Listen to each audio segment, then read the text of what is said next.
Hari ini kita akan membahas sebuah peristiwa epik dalam sejarah Indonesia, kekalahan pasukan Mongol oleh Raden Wijaya. Mari kita mulai dengan mengenal tokoh-tokoh utama dalam kisah ini. Kaisar Kubilai Khan, pemimpin Mongol, adalah salah satu penguasa terbesar dalam sejarah dunia. Di sisi lain, Raden Wijaya adalah pendiri kerajaan Majapahit, seorang pemimpin cerdik yang berhasil memukul mundur pasukan Mongol. Kubilai Khan mengirim 3 panglima untuk memimpin ekspedisi ke Jawa, Ikemese, Gaoxing, dan Shibi. Pada akhir abad ke-13, Kubilai Khan dari dinasti Yuan berusaha memperluas kekuasaannya ke Nusantara.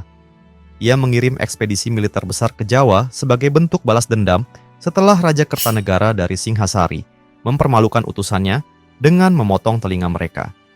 Raja Kertanegara adalah raja terakhir dari kerajaan Singhasari.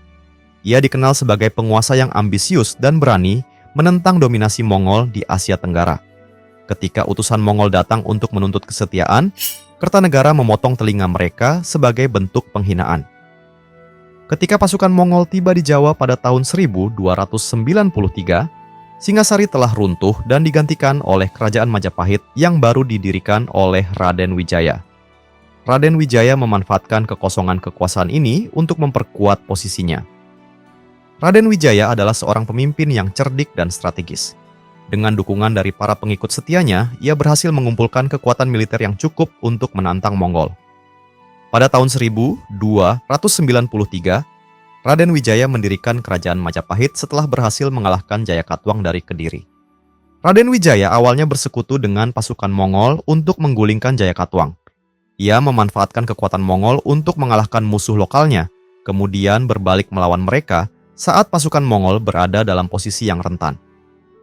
Kecerdikan Raden Wijaya terlihat dalam kemampuannya memanfaatkan situasi. Dengan membentuk aliansi sementara dengan Mongol, ia berhasil mengalahkan Jayakatwang dan kemudian menggunakan taktik cerdik untuk mengusir pasukan Mongol dari Jawa. Raden Wijaya berpura-pura bersekutu dengan pasukan Mongol, membantu mereka mengalahkan Jayakatwang.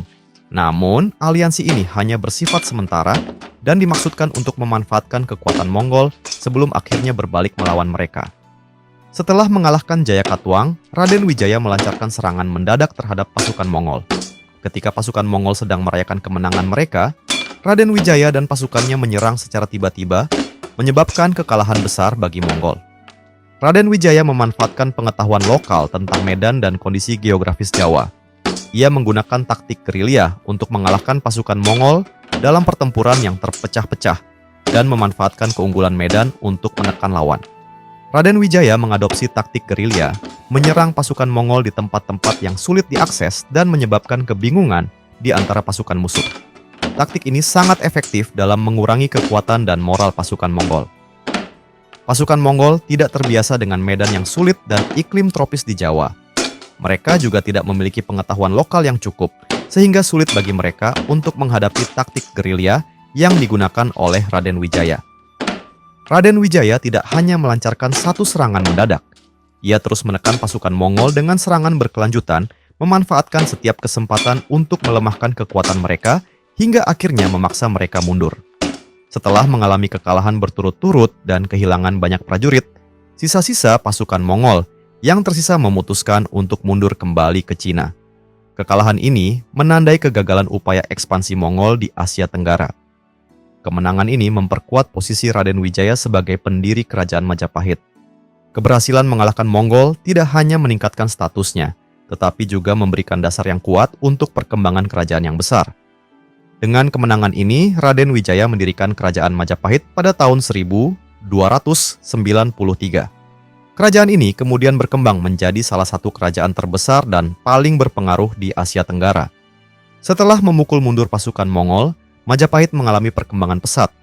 Di bawah kepemimpinan Raden Wijaya dan penerusnya, Majapahit mencapai puncak kejayaan dengan wilayah kekuasaan yang luas dan budaya yang kaya. Kemenangan atas pasukan Mongol menandai kekalahan pertama Mongol di Asia Tenggara. Warisan sejarah ini memberikan kepercayaan diri bagi kerajaan-kerajaan lokal di Nusantara untuk melawan kekuatan asing dan memperkuat identitas mereka.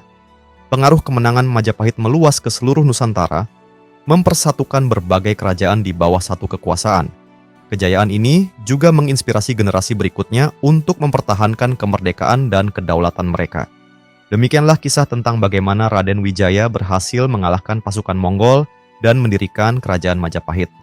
Kejayaan ini menjadi tonggak penting dalam sejarah Indonesia dan membuktikan kecerdikan serta keberanian seorang pemimpin. Apakah menurut Anda strategi yang digunakan oleh Raden Wijaya masih relevan dalam konteks militer modern? Bagaimana pendapat Anda tentang pengaruh kemenangan ini terhadap sejarah Nusantara? Berikan komentar Anda di bawah.